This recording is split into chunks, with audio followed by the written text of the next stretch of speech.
स्वागत है आप सभी का मेरे अपने चैनल रजनीश शर्मा क्लासेस में। रजनीश शर्मा क्लासेस एक ऐसा डिजिटल लर्निंग प्लेटफॉर्म है जो आपकी यूनिवर्सिटी एग्जाम को टारगेट करता है, वो भी to the point. So study any time anywhere with me Rajneesh Sharma.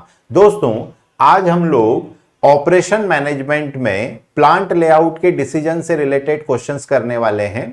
सबसे पहले तो आप ये समझ जाइए कि नाम जैसे आता है प्लांट लेआउट, तो हमारे दिमाग में केवल क्या आता है कि फैक्ट्री नहीं, जितने भी सर्विस स्टेशंस होते हैं, बैंक हुआ, हॉस्पिटल हुआ, स्कूल कॉलेजेस हुए, ये भी किस में आते हैं? प्लांट लेआउट में। तो प्लांट बेसिकली प्लांट लेआउट, फिर इसका नाम क्यों है? तो पहले आपको ये समझना पड़ेगा कि ऑपरेशन मैनेजमेंट की अगर हम बात करें तो ऑपरेशन मैनेजमेंट का पुराना नाम जो था वो प्रोडक्शन मैनेजमेंट था। तो प्रोडक्शन मैनेजमेंट में सर्विस मैनेजमेंट को भी इंक्लूड कर लिया और फिर प्रोडक्शन प्लस सर्विस दोनों को कंबाइन नाम मिला क्या? Operation management.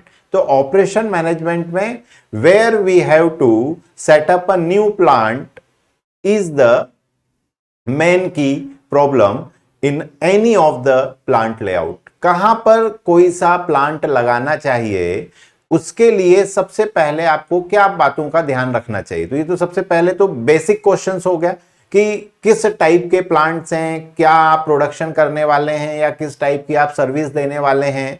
तो ऐसे बहुत सारे तमाम फैक्टर्स के ऊपर ये डिपेंड करता है। वो सब एक थ्योरेटिकल एस्पेक्ट है जो मैं आपको आगे आने वाले वीडियोस में बताऊंगा। या हमारा एक गूगल प्ले स्टोर पे जाइए, रजनीश शर्मा क्लासेस नाम से ऐप भी डाउनलोड कर लीजिए और उसमें आपको तमाम ऑपरेशन मैनेजमेंट और operation research, statistics, business maths सारे वीडियोस और उनकी पीडीएफ मिल जाएंगी। अभी हम बात कर रहे हैं ऑपरेशन मैनेजमेंट में प्लांट लोकेशन डिसीजंस कि प्लांट की जो हमें नया प्लांट एस्टेब्लिश करना है उसके किस तरीके से क्या लिए जाते हैं, टेक्निकली डिसीजन लिए जाते हैं कि कहां पर हम एक नया प्लांट लोकेट करें। लेकिन अभी हम लोग यहां पर न्यूमेरिकल पॉइंट ऑफ व्यू से बात कर रहे हैं, तो थोड़ा सा थ्योरेटिकल एस्पेक्ट अगर आप देखना चाह रहे हैं तो मैंने जैसे बताया आपको उसके लिंक नीचे यूट्यूब में दे रखी हैं। तो आप सबसे पहले गूगल प्ले स्टोर पे जाइए और Rajneesh Sharma classes app download कर लीजिए and you are tension free for your study. तो आज हम सबसे पहले बात करें तो देखिए, किसी भी फैक्ट्री की अगर हम बात करें तो कहां पर हमें प्लांट लगाना चाहिए। तो प्लांट लगाने के लिए सबसे पहले तो ये देखना पड़ेगा कि हम किस टाइप की कंपनी है। क्या हम दूसरों को अपनी, जैसे मान लीजिए मैं टायर बनाता हूं, तो मैं टायर बनाता हूं तो उसका मतलब हुआ कि भाई मैं टाटा को भी सप्लाई करूंगा, महिंद्रा को भी सप्लाई करूंगा, मारुति सुजुकी को भी सप्लाई करूंगा और भी तमाम जितने ऑटोमोबाइल से जुड़ी हुई कंपनियां हैं उनको हम क्या करेंगे, अपने टायर बनाकर देंगे। तो जब टायर बना के देंगे तो हमारी कोशिश होना चाहिए कि भाई जितनी आसपास फैक्ट्रीज हैं ताकि उनका ट्रांसपोर्टेशन और हमारा ट्रांसपोर्टेशन कम हो जाए तो कॉस्ट इफेक्टिव हो जाएगा। तो या तो मैं क्या हूं, कॉम्प्लीमेंट्री कंपनी हूं जो मैं सबके लिए क्या आता हूं, काम आता, या मैं वो कंपनी हूं जो सबसे माल लेती हैं। जैसे मान लेते हैं मारुति की बात करें तो मारुति कहीं से टायर भी ले रही होगी, कहीं से विंडशील्ड भी ले रही होगी, कहीं से कलर पेंट भी ले रही होंगी, कहीं से सीट के लिए जो कपड़ा है वो ले रही होंगी। मतलब तमाम जो एसेसरीज हैं, क्योंकि मारुति सारी चीजें तो नहीं बना सकती हैं, तो ऑब्वियस बात है उसकी जो सब्सिडरीज कंपनियां हैं जो उसको हेल्प करती हैं वो भी उसके आसपास होंगी, तभी तो उनका जो प्रोडक्ट है वो कॉस्ट इफेक्टिव होगा।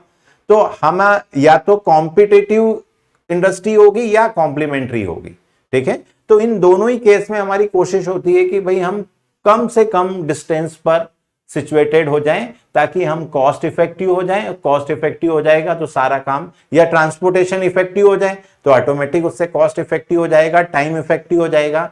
तो कहां पर एक नया प्लांट एस्टेब्लिश करना चाहिए, ये हमारा बेसिक मोटिव है। विद द हेल्प ऑफ,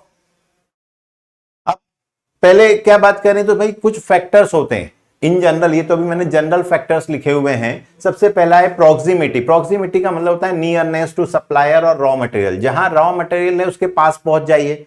तो अगर आप मान लीजिए नारियल तेल निकालना चाहते हैं तो जहां पर नारियल की खेती होती है, आसानी से नारियल उगता है, वहां पर पहुंच जाइए। अगर आप सोने की खदान के ऊपर काम करना चाहते हैं तो दक्षिण अफ्रीका चले जाइए, वहां पर दक्षिण अफ्रीका के जाके वहां पर प्रोसेसिंग करेंगे, मेटलर्जी प्रोसेस लगाएंगे तो वो आपको कॉस्ट इफेक्टिव पड़ेगा। आप बिजली उत्पादन करना चाहते हैं, with the help of thermal power करना चाह रहे हैं, कोल से आप बिजली बनाना चाहते हैं, तो कोयले को वहां तक मत लेके आइए, आप अपना जो प्लांट है, इलेक्ट्रिसिटी प्लांट जो जनरेट करेगा, उसको कहां पर लगा लीजिए जहां पर क्या हो रहा है, बिजली थर्मल अवेलेबल है। तो थर्मल का मतलब हो गया कोयला, और कोयला जहां अवेलेबल है वहां पर आप क्या कर लीजिए, अपना प्लांट लगा लीजिए। इसी तरीके से किसी भी प्रकार का रॉ मटेरियल है ना। फिर प्रॉक्सिमिटी टू कस्टमर। अब प्रॉक्सिमिटी टू कस्टमर मतलब जहां पर आपको उसे सप्लाई करना है उससे भी करीब करीब पास हो जाए, तो फिर ट्रांसपोर्टेशन कम हो जाएगा, इफेक्टिव हो जाएंगे। अवेबिलिटी ऑफ लेबर, किसी विशेष प्रकार की लेबर 3 टाइप की होती है, आपको पता है कि एक होती है अनस्किल्ड, एक होती है स्किल्ड, और एक होती है सेमी स्किल्ड। अब हमें ये तीनों ही प्रकार की क्या चाहिए, लेबर चाहिए। तीनों ही प्रकार की लेबर चाहिए, इसका मतलब क्या हुआ, तो कहां पर वो अवेलेबल होगी, किस टाइप की लेबर हमें ज्यादा चाहिए, किस टाइप की कम है, वो कहां पर होगी। जैसे अगर आपको पता है तो इंडिया में बेंगलुरु जो है वो आईटी हब कहलाता है। तो आईटी हब क्यों कहलाता है, क्योंकि सारे जो ब्रेन ड्रेन रोकने के लिए भारत सरकार ने क्या किया, एक ऐसा इंडस्ट्रियल पार्क डेवलप किया जहां की तमाम प्रकार की सुविधाएं जो किसके लिए चाहिए, आईटी इंडस्ट्री। अब आईटी इंडस्ट्री के लिए सबसे पहले इंटरनेशनल एयरपोर्ट चाहिए, सिविक एम्यूनिटीज चाहिए, बेसिक इंफ्रास्ट्रक्चर चाहिए, वो सब एक जगह डेवलप हुआ, तब जाके वो क्या कहलाता है, आईटी सिटी कहलाता है। तो ऐसे अवेबिलिटी ऑफ लेबर, किस टाइप का आपको लेबर चाहिए, किस टाइप के इंजीनियर्स लगेंगे, वो वहां पर होना चाहिए। पेट्रोलियम के लिए अलग प्रकार लगेंगे, सीमेंट के लिए अलग टाइप के लगेंगे, मेटलर्जिस्ट के लिए अलग लगेंगे, फूड प्रोसेसिंग के लिए अलग लगेंगे। तो ये बड़ा एक डेवलप सब्जेक्ट है जो धीरे धीरे आप इस पे कमांड कर सकते हैं।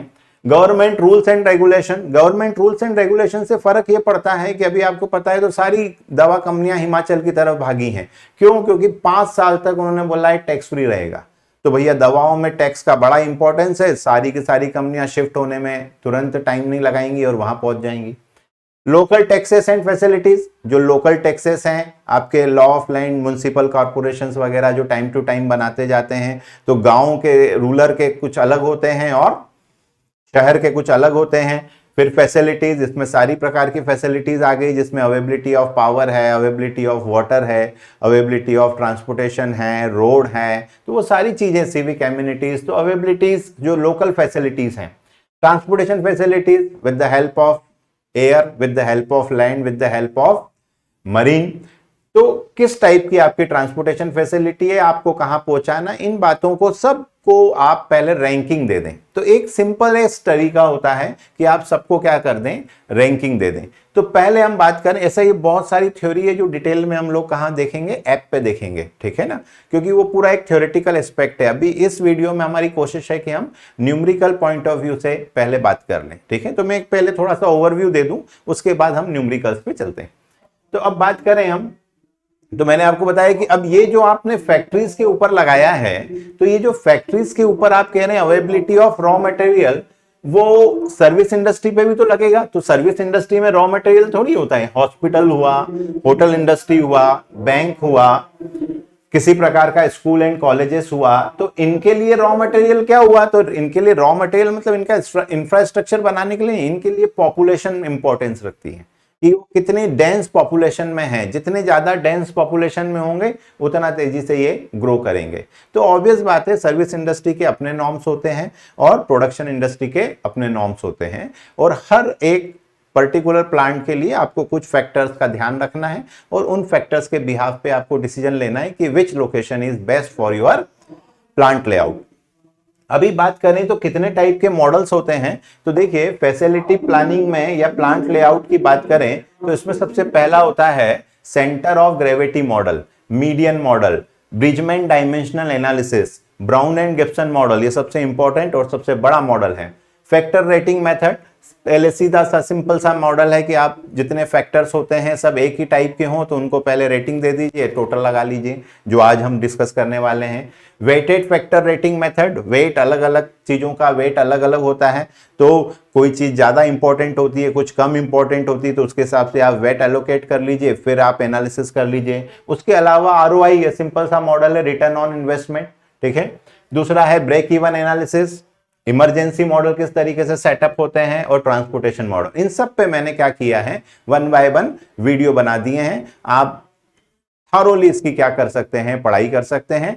यूट्यूब के बाद आपको जो एक्स्ट्रा वीडियोस हैं वो कहां देखने को मिलेंगे, ऐप पर देखने को मिलेंगे। तो आप अगर एमबीए करना चाह रहे हैं, इससे रिलेटेड ऑपरेशन मैनेजमेंट कहीं पढ़ना चाह रहे हैं, तो हमने आपके लिए ऐप डेवलप कर दिया है। इसकी लिंक मैंने आपको नीचे डिस्क्रिप्शन में दे दी है। आप रजनीश शर्मा क्लासेस सर्च करिए गूगल प्ले स्टोर पर और उसे डाउनलोड कर लीजिए। यहाँ आपको कोर्स मिल जाएंगे, प्रीवियस ईयर पेपर्स मिल जाएंगे, नोट्स मिल जाएंगे, यूनिवर्सिटी अलर्ट्स मिल जाएंगे, मतलब तमाम सारा काम आपका इसी ऐप के थ्रू हो जाना है, ठीक है। और सारे सब्जेक्ट्स के लिए हो जाना है, न्यूमेरिकल के लिए आप टेंशन फ्री हो जाइए। और इसका लिंक भी मैंने आपको नीचे डिस्क्रिप्शन में दिया हुआ है। तो आज अभी हम सबसे पहले क्या देखने वाले हैं, फैक्टर रेटिंग मेथड या इक्वल वेट। इक्वल वेट मतलब हम सारी जो फैक्टर्स होते हैं इनका वेट क्या लेते हैं, इक्वल लेते हैं। For example a company selected here factor by which they can rate 4 sites, उनके पास 4 साइट्स हैं। Each site was assigned a rating of 0 to 10। तो 0 to 10 उनके 0 to 10, 0 मतलब बहुत बेकार, 10 मतलब बहुत अच्छा, ठीक है। इस तरीके की उन्होंने रेटिंग दे रखी है। पॉइंट्स फॉर ईच फैक्टर, हर फैक्टर के लिए उन्होंने इस तरीके के फैक्टर दिए हैं। The sum of the assigned factor points constitute the site rating by which it could compare to the other site. सीधी सी बात है कि एक कंपनी जो आप एक साइड है जो दूसरी साइड से कंपेयर करना चाहते हैं तो वो कैसे कर पाएंगे, आप इनकी टोटल लगा के। पहला फैक्टर है प्रॉक्सिमिटी टू कस्टमर। तो अगर आप साइड 1 पे जाते हैं तो ये 5 दी है इसकी रेटिंग, इसकी 2 है, इसकी 9 है, इसकी 2 है। इसका मतलब क्या हुआ कि ये अच्छे नहीं है, ये बहुत अच्छा है, ये ठीक ठीक है। तो इस तरीके की आपने पहले क्या करना है, हर साइट पे आपके जो भी फैक्टर्स हैं उनकी क्या कर देते हैं, रेटिंग दे देते हैं। Proximity to supplier, raw material जहां आपको मिलने वाला है उसकी रेटिंग 3383। ट्रांसपोर्टेशन फैसिलिटी, ऐसे और भी फैक्टर्स हो सकते हैं जो क्वेश्चन में आपको दे रखे होते हैं। आपका काम क्या है, सिंपली आपको इनकी टोटल लगानी। क्योंकि अगर ये फैक्टर्स हैं 0 to 10, तो सबसे पहले अगर मैं इसी फैक्टर का टोटल लगाऊं तो इस फैक्टर की अगर हम बात करें तो 532 मतलब इस साइड की जो टोटल आ रही है वो फैक्टर की टोटल क्या आ रही है, 10। दूसरे इसकी टोटल 332, तो ये कितना आ रहा है, 336 प्लस 2 8।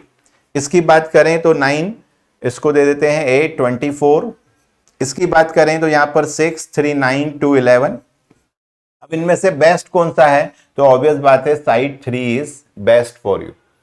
और लॉजिकली अब देखिए, आप जब एग्जाम देते हैं तो आप सबके पेपर सभी के 100 मार्क्स के होते हैं। अब आप में से कौन स्टूडेंट अच्छा है, तो ऑब्वियस बात है जिसकी टोटल ज्यादा है। द सेम वे कंपैरिजन में आसान हो जाता है। लेकिन इसकी भी अपनी एक समस्या है कि सब एक जैसे होना चाहिए, ऑल आर मॉनिटरी होना चाहिए या सारे के सारे नॉन मॉनिटरी होना चाहिए। मिक्स होंगे तो फिर आपका ये सारा क्राइटेरिया काम नहीं करता है, ठीक है। वो हम आगे जैसे जैसे आगे बढ़ते जाएंगे इन लेक्चर्स में आपको समझ में आएगा। तो जो सिंपलेस्ट मॉडल होता है इक्वल वेट मेथड। दुनिया में किसी भी चीज को आप जब भी किसी परेशानी में फंस जाएं तो पहले उनके फैक्टर्स लिख लीजिए, उनके फैक्टर्स के एनालिसिस कर लीजिए, उनको रैंकिंग दे दीजिए, उससे कंपैरिजन क्या होता है, आसान, सिंपलेस्ट मेथड। एक क्वेश्चन और लेते हैं, पढ़ें आप जरा।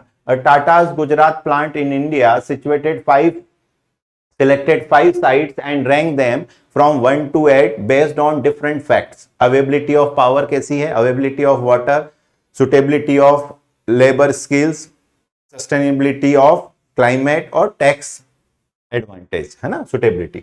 Following are the factors and their rank suggest which site should be selected. कौन सी साइट सिलेक्ट करनी चाहिए। तो ऑब्वियस बात है कि यहां पर इन्होंने 1 से लेके 8, अब वो नंबरिंग किसी भी तरीके की हो सकती है, 1 से 10 हो सकती है, 0 से 10 हो सकती है, 1 से 5 हो सकती है, 1 से 3 हो सकती है, गुड बेटर बेस्ट हो सकता है। तो किसी भी प्रकार की क्या हो सकती है, रैंक हो सकती है, उसके ऊपर हमें काम करना है। तो ये फैक्टर हैं और इन फैक्टर की हमने क्या कर दी है, रेटिंग दे दी है। तो इक्वल वेट मेथड बोलिए या फैक्टर रेटिंग मेथड बोलिए, दोनों एक ही बात है। इस दोनों ही केस में आपको केवल क्या करना होता है, इसकी टोटल लगानी होती है। तो टोटल लगाइए, जो बेस्ट है वो आपके सामने आ जाएगा। लेकिन इसमें यह ध्यान रखना है कि सारे के सारे क्या होना चाहिए, एक ही टाइप के फैक्टर्स होना चाहिए। ऑल्दो ये जब आप करने जाएं तो एग्जाम में तो जैसा आपको दिया है वैसा ही करना है। तो एग्जाम में तो हम कोई दिमाग नहीं लगा सकते हैं, वहां लिखा हुआ है फैक्टर रेटिंग मेथड, कोई इश्यू नहीं। इक्वल वेट मेथड, कोई इश्यू नहीं, ठीक है। इसका मतलब है सबको ही आप इक्वल वेट दे रहे हैं, ओके। चलिए अब बात करें तो पहले इसकी टोटल लगा लीजिए, बस इतना सा काम है। तो इसकी टोटल लगा लें तो अपन देखिए जरा, लगाइए। 10 17 18 19 और 4, तो ये आपके पास आ गया 23। 5 5 5 15, इसकी बात करें तो 5, 5, 10, 18, 6, 24। इसकी बात करें तो 10, 20 और 25। और इसकी बात करें तो 6 and 4, 10, 5, 5, 20। तो विच वन इज बेस्ट, जिसका सबसे हाईएस्ट टोटल है। अब आपने कहा दिमाग में आया ना क्वेश्चन कि अगर दो टोटल सेम आ रही हैं तो फिर डिपेंड करता है कि हम दूसरे और फैक्टर्स बढ़ाकर उसका एनालिसिस कर लेंगे इन रियल लाइफ। एग्जाम में अगर आपने कहा कि सर टोटल सेम आती है तो फिर आप दोनों लिख सकते हैं, आइदर दिस और दैट। देखें तो अभी हम क्या बेस्ट, हमारे लिए बेस्ट लोकेशन क्या होगी, तो best location, suggested best location, हमारे हिसाब से सजेस्ट बेस्ट लोकेशन क्या होगी, दैट इज S4, साइट 4। इतना सा काम आपको करना होता है, ठीक है। तो सिंपली ये इतना सा वीडियो लेक्चर से, अगले लेक्चर में हम लोग किसके ऊपर डिस्कशन करेंगे, वेटेड रेटिंग मेथड या वेटेड फैक्टर रेटिंग मेथड, ठीक है। तो नेक्स्ट वीडियो में मिलते हैं वहां पर। तब तक के लिए आप ये दिमाग में रखिएगा कि अगर वेटेड के अलावा एक और होता है, जैसे ये वेरिएबल वेट। अब जैसे जो अभी मैं कह रहा था, एक तरीका तो होता है कि वेटेड, जो हम नेक्स्ट वीडियो में देखने वाले हैं। अभी हम बात करें तो यहां पर वेरिएबल वेट है। वेरिएबल वेट का मतलब क्या होता है कि जो अलग अलग प्रकार के फैक्टर्स हैं उन सबको अगर आप क्या करेंगे, एक ही तरीके से मेजर करेंगे तो ऑब्वियस बात है आपके डिसीजन गलत हो जाएंगे। तो फिर एक दूसरा सिंपल तरीका ये हो सकता है कि कॉस्ट ऑफ लैंड बड़ा इंपॉर्टेंट फैक्टर है तो उसको हम मैक्सिमम 300 मार्क्स देते हैं, और लेजिस्लेशन एंड टैक्सेस को 100 में से मार्क्स देते हैं, और क्लाइमेट कंडीशन को 50 में से मार्क्स दे रहे हैं। और यहां पर अगर आप देखें तो ये आपने सबको किस में दिए हैं, 1 से 8 तक, 1 से 10 तक, 1 से 5 तक, मतलब आपने सभी को क्या दिया है, टोटल मैक्सिमम सबकी क्या रखी है, 10। तो यहां पर सारे फैक्टर एक जैसे थे। यहां पर हम क्या कर रहे हैं, एक सिंपल सा तरीका कि वेरिएबल कर देते हैं। मारुति उद्योग limited considering the 4 site S1, S2, S3 and S4 किस फैक्टर्स के ऊपर काम करना चाह रहा है, F1, F2 और F3। Assign 300 point for F1, किसके लिए मैक्सिमम नंबर सबसे बेस्ट है, मतलब 300। तो ऑटोमेटिक इनके अंदर क्या आ जाएगा, वेरिएशन आ जाएगा। तो ये जो मिक्स एंड मैच वाले होते हैं, अलग अलग नेचर के क्या होते हैं, फैक्टर्स हैं, तो फिर आप ये कर सकते हैं कि सबको 10 में से मार्क्स ना देते हुए जिनका वेटेज ज्यादा है उनके मार्क्स बढ़ा दीजिए। तो ऑटोमेटिक उनकी जो बेस्ट पॉसिबिलिटी होंगी वो बाहर निकल के आएंगी। जैसे कॉस्ट ऑफ लाइन यहाँ पर S1 के लिए 200 है, S2 250, S3 150 और S4 180। अब 250 मतलब बेस्ट है, बेस्ट है मतलब सबसे सस्ती आपको जमीन वहां पर मिल रही है। जितना 180, 150 इसका मतलब है यहां पर आपको बहुत महंगी जमीन मिल रही है। तो डिपेंड करता है कि आपका किस टाइप का फैक्टर है, बढ़ना अच्छा होता है किसी में कम होना अच्छा होता है। तो ये आप समझते ही हैं कि कौन सा फैक्टर, कॉस्ट है तो वो अगर बढ़ रही है तो अच्छी बात नहीं है, प्रॉफिट है वो बढ़ रहा है तो अच्छी बात है, कॉस्ट है तो कम हो तो अच्छी बात है, मतलब खर्चे जितने भी हों वो कम होना चाहिए तो उनको बेस्ट रेटिंग देंगे। जहां कुछ प्रॉफिट वाली बात है वहां पर ज्यादा अगर हमें मिल रहा है तो बेस्ट है, ठीक है। तो इस तरीके के सिंपल रेटिंग्स के ऊपर क्वेश्चंस होते हैं। सिंपली आपको टोटल लगानी होती है। जैसे इस क्वेश्चन में अगर हम टोटल लगाएं तो 200 प्लस 50 प्लस 10, तो ये हमारे पास आ गया 260। इसकी बात करें तो 250, 240, 90 प्लस 70 ये आपका आ गया 300, तो 360। यहां पर बात करें तो 150 एंड 120 दैट इज 270, और यहां की बात करें तो 180, 200 एंड 260। तो ऑब्वियस बात है सबसे बेस्ट लोकेशन आप किसको सजेस्ट करेंगे, S2 को। तो बेस्ट सजेस्टेड बेस्ट लोकेशन क्या हो गई, suggested best location equals to S2, ठीक है। तो इसी तरीके के सिंपल क्वेश्चंस होते हैं, और इसीलिए मैं आपको कह रहा हूं कि आप ऐप डाउनलोड कर लीजिए। गूगल प्ले स्टोर पर रजनी शर्मा क्लासेस के नाम से ऐप बना हुआ है, उसमें तमाम सारा कंप्लीट सिलेबस, सारे न्यूमेरिकल आपको मिल जाएंगे जो आप कम समय में फटाफट आपकी एग्जाम की तैयारी कर पाएंगे। तो मिलते हैं नेक्स्ट वीडियो में, तब तक के लिए कीप लर्निंग। जय हिंद।